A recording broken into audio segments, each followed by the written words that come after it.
who's now the Minister of Foreign Affairs, that he was free to access any information. He can just call the Permanent Secretary directly and get whatever he wished. He never did so, to my knowledge, and never had any interest in it, it appeared to me. So it'll be interesting to see how he performs as the Foreign Minister now.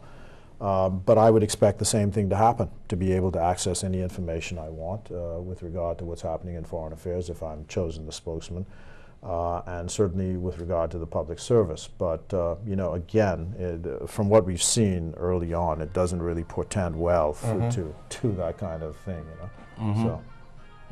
When you were Minister of Foreign Affairs, there was, Mr. Mitchell, a situation where the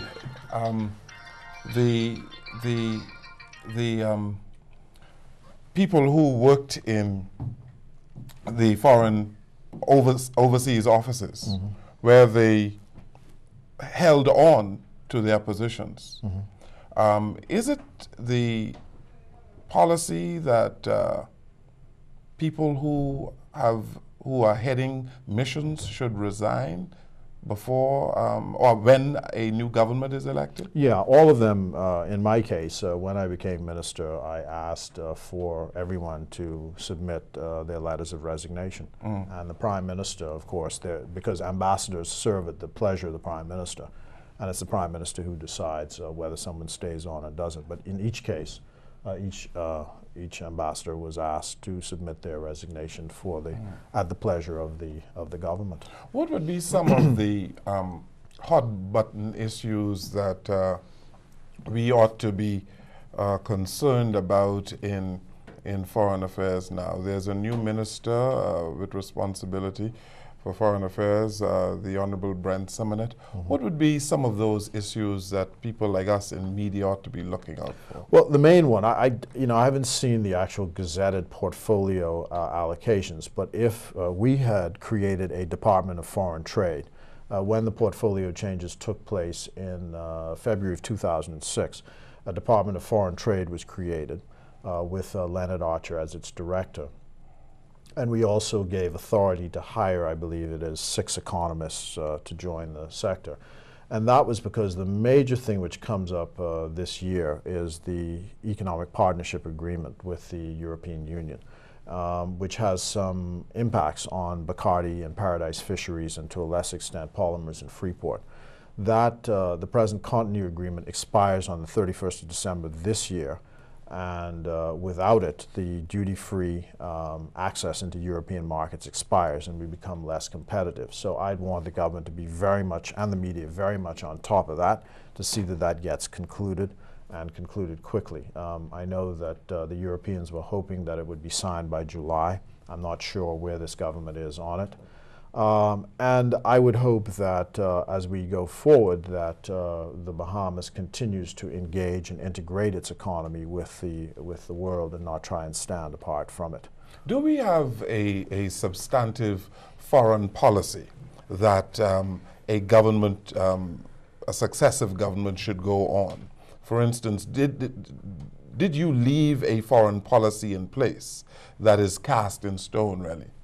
I can't say it's cast in stone, but I think generally we both agree that the Bahamas is at peace with everyone and gets along, make sure that we get along well with all of our neighbors. Now, I suppose from government to government, minister to minister, there'll be various nuances, but my view was that we make sure that in this neighborhood we were at peace with all of our neighbors and that we talked to everybody and listened to everybody. And we didn't say ab initio no to anything. And then the further outreach to make sure that we had good friends in the European Union, because of course the traditional system here would be the US, our CARICOM partners, of course our neighbors, the Turks and Caicos, Haiti and Cuba, and then in the hemisphere to make sure we had good relations with Canada and the Latin American countries, and then the EU. And I tried to conclude diplomatic relations with as many of those people formally as we could. For example, the last one that I would have done was Ireland, which I was pretty shocked when I came to office that this was the second English-speaking country in the EU and we didn't have formal diplomatic relations, and I just got that in before losing office earlier this month. And what would you say, Mr. Mitchell, if the embassy in Cuba, if it was downgraded? I think that would be a mistake. It would be a mistake. It's important for us, for all sorts of reasons, to have a technical and political relationship with one of the closest neighbors to us. And the office is quite useful. It serves Bahamian citizens who are there, and it serves our larger political and hemispheric interests. Mr. Mitchell, you have been on both sides of the coin in terms of taking over a government and losing a government. Do you think that there should be a formal period of handover where the outgoing minister could possibly meet with the incoming minister to discuss policy issues and to ensure some commonality of policy on many of the main issues? The way it's done now, there seems to be an abrupt cutoff.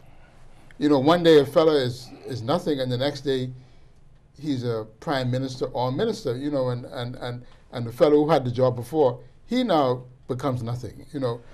Well, I wouldn't quite say it like this. What I think is, given the kind of system we have, I'm not sure how you can have the transition, because, you know, it is, you're out today, you're in tomorrow. That's the way the system is. What I would hope is that there needs to be transition provisions to allow continued support for former public officials, like ministers of the government, as they transition out of government, because there's a lot of stuff which is left behind, which needs to be tidied up, and you just need the assistance to do so. I mean, this whole question of, and it reminded me of the fight Jimmy Carter had when he left as president about whether he owned the telephone numbers that he had in the bank, and you know, they finally said, well, the White House owns the numbers, but he can get access to them anytime he wants.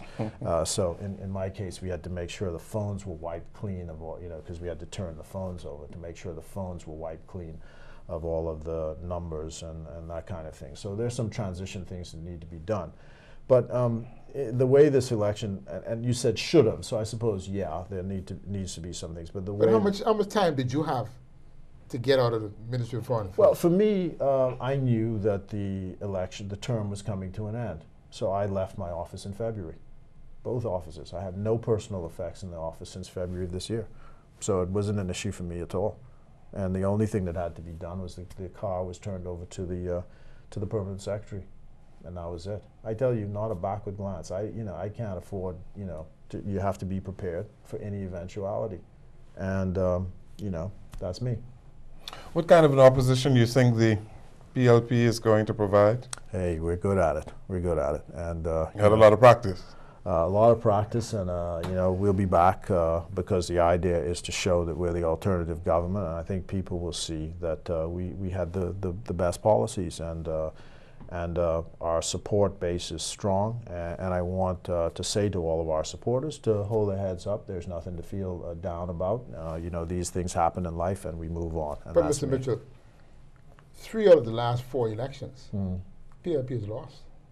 Yeah, these things happen. That's what democracies are about. So each time, what is the saying that our leader likes to say? Is it 7 times down, 8 times up? That's it. Mr. Fred Mitchell, thank you so very much. Great. We appreciate your being here tonight. Good opportunity. Thank you so very much. Thank you, Godfrey. Thank you. And we'd like to thank you for listening, and tomorrow we'll be back with another exciting guest. Good evening, everyone.